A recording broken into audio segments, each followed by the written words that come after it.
Assalamualaikum warahmatullahi wabarakatuh. Hamdan wa syukran alaika ya Allah, wassalatu wassalamu alaika ya Rasulullah, amma ba'du. Selamat pagi anak-anakku sekalian. Semoga kalian semuanya dalam keadaan sehat walafiat. Anak-anakku sekalian, sebelum pembelajaran kali ini kita mulai, seperti biasanya mari kita awali dengan bacaan Ummul Quran. Mudah-mudahan apa yang kita pelajari bermanfaat bagi kita semuanya. Al-Fatihah.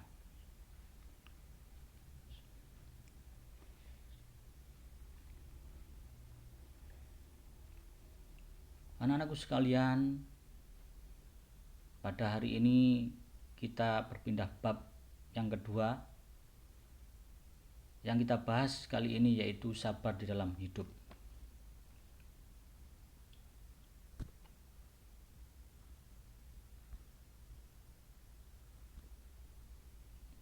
Tujuan pembelajaran kali ini yaitu kalian diharapkan mampu menghayati nilai sabar dalam menghadapi ujian. Yang kedua, membiasakan perilaku sabar dalam menghadapi ujian dan cobaan. Yang ketiga, yaitu memahami hadis tentang ujian dan cobaan. Dalam hal ini nanti hadisnya adalah hadis riwayat Muslim dari Suhaib. Mari kita baca hadis yang pertama, yaitu hadis riwayat Imam Muslim dari Suhaib. Bismillahirrahmanirrahim. An Suhaibin qala Rasulullah sallallahu alaihi wasallam ajaban li amril mu'min inna amrahu kullahu lahu khair wa laysa dzalika li ahadin illa lil mu'min in asabatu sarra'u syakara fakana khairul lah wa in asabatu dharra'u sabara fakana khairul lah. Rawahu Muslim. Artinya, dari Suhaib radhiyallahu anhu ia berkata, Rasulullah shallallahu alaihi wasallam bersabda, sungguh menakjubkan keadaan urusan orang yang beriman. Sungguhnya perkaranya seluruhnya baik, dan yang demikian itu tidak dimiliki oleh seorang pun melainkan seorang yang beriman. Jika ia mendapatkan kebaikan, maka ia bersyukur, inilah yang lebih baik baginya. Dan jika ia mendapatkan keburukan, maka ia bersabar, inilah yang lebih baik baginya. Hadis riwayat Muslim. Kosakata yang penting atau kata kunci yang ada di situ, karena kebanyakan kalimatnya diulang-ulang di situ, maka kata yang penting adalah asobathu, artinya yaitu menimpanya. Kemudian sarro artinya kebaikan maupun kenikmatan. Kemudian lawannya yaitu dorro, yaitu musibah ataupun kesulitan. Sedikit mengenai periwayat hadis ini, yaitu Suhaib. Nama aslinya yaitu Suhaib bin Sinan, atau biasa dikenal dengan Suhaib Ar-Rumi. Dia disebut Ar-Rumi kenapa? Karena beliau pernah menetap lama di Romawi atau Rum. Kemudian Suhaib bin Sinan ini adalah termasuk veteran Badar. Beliau juga termasuk as-sabiqunal awwalun, yaitu orang-orang yang pertama kali masuk Islam. Masuk Islamnya yaitu bersama-sama dengan Ammar bin Yasir. Kemudian juga termasuk Bilal bin Rabah yang berasal dari Abyssinia atau Habsi ataupun Ethiopia kalau sekarang. Atau juga bersama Islam pertama kali masuk yaitu Salman Al-Farisi atau dari Persia, Iran kalau sekarang. Beliau termasuk orang yang ditunjuk Umar bin Khattab sebagai pengganti imam salat subuh ketika Umar bin Khattab ditikam dari belakang. Beliau juga ketika hijrah mengikuti Nabi, di tengah perjalanan ketika para sahabat sudah sampai di Madinah, beliau ketinggalan sehingga di tengah jalan dihadang oleh orang kafir, dan akhirnya orang kafir itu pun diberikan dua pilihan, apakah mau berkelahi dengan beliau atau membiarkannya, dengan catatan Suhaib akan memberitahukan penyimpanan harta, dan akhirnya orang kafir pun memilih pilihan yang kedua. Anak-anakku sekalian, setelah kita membaca hadis tersebut, mari kita memahami isi daripada hadis tersebut. Hadis di atas mengajarkan dua hal pokok ajaran dalam Islam, yaitu syukur dan sabar. Menurut ahli hakikat, syukur itu yaitu pengakuan yang sadar akan nikmat Allah yang maha memberi dalam keadaan tunduk. Syukur ini dibagi menjadi tiga. Yang pertama yaitu ada asyukru bil lisan. Syukur dengan lidah yaitu mengakui dengan ucapan bahwa sumber nikmat adalah Allah Subhanahu wa taala sambil memujinya. Kemudian yang kedua yaitu syukur dengan badan serta anggota tubuh.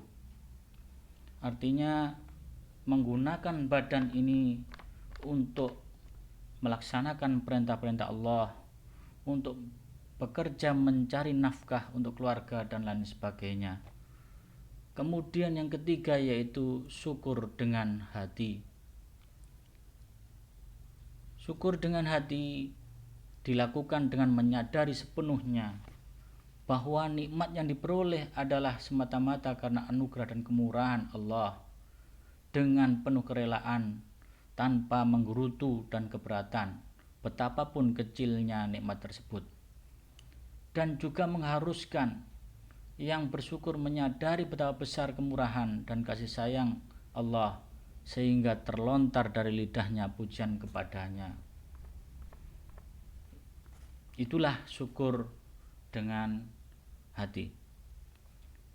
Kemudian adapun tingkatan pelaku syukur terbagi menjadi dua, yaitu yang pertama adalah yang disebut dengan syakir. Apa itu syakir? Yaitu orang yang bersyukur atas apa yang ada ataupun maujud. Kalian bisa mencontohkan perilaku syakir ini seperti apa? Iya, betul. Yaitu apabila mendapatkan kenikmatan, seumpama kita diberikan nikmat sehat, kita diberikan mendapatkan keuntungan yang besar ketika berdagang dan lain sebagainya, atau istilahnya bersyukur atas apa yang kelihatan.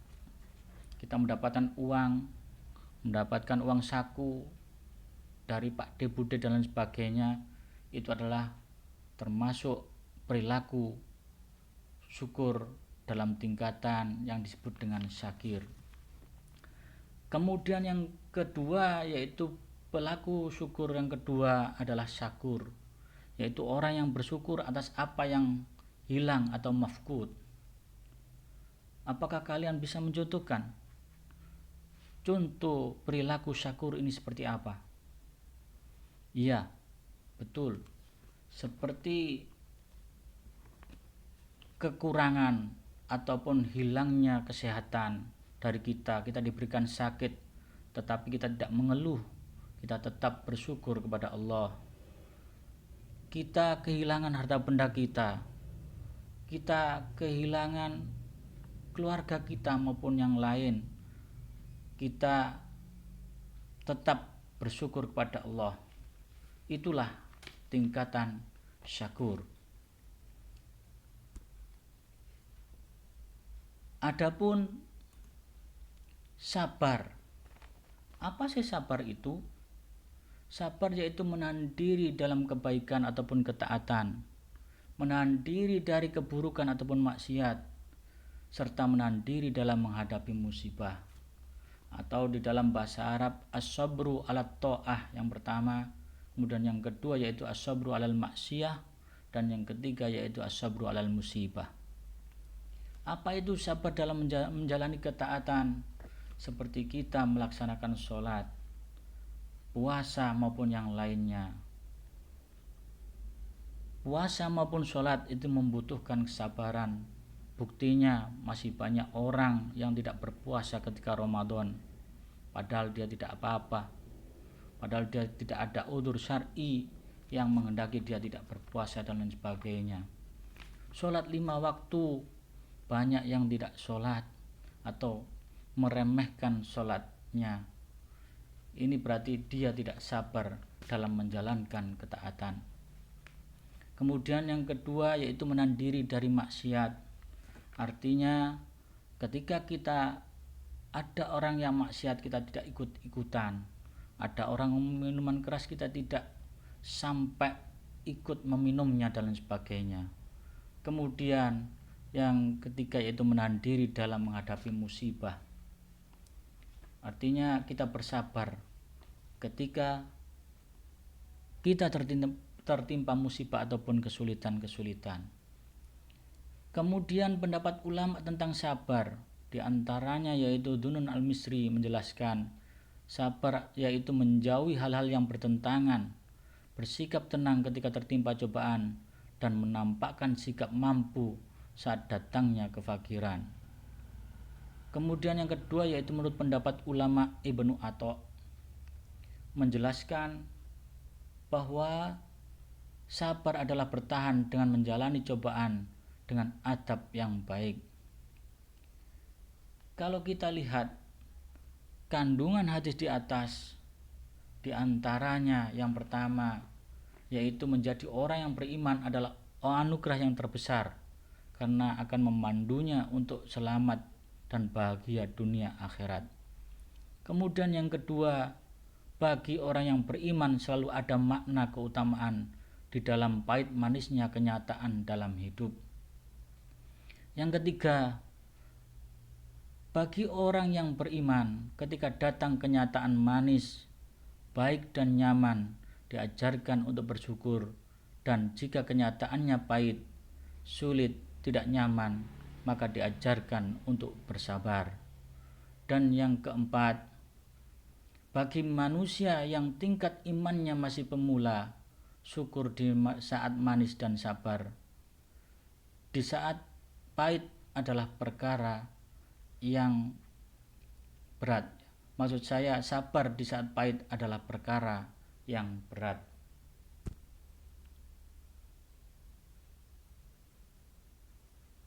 Mungkin cukup sekian pembahasan kali ini. Semoga ada guna manfaatnya dan sampai jumpa pada pembahasan yang kedua. Cukup sekian. Wassalamualaikum warahmatullahi wabarakatuh.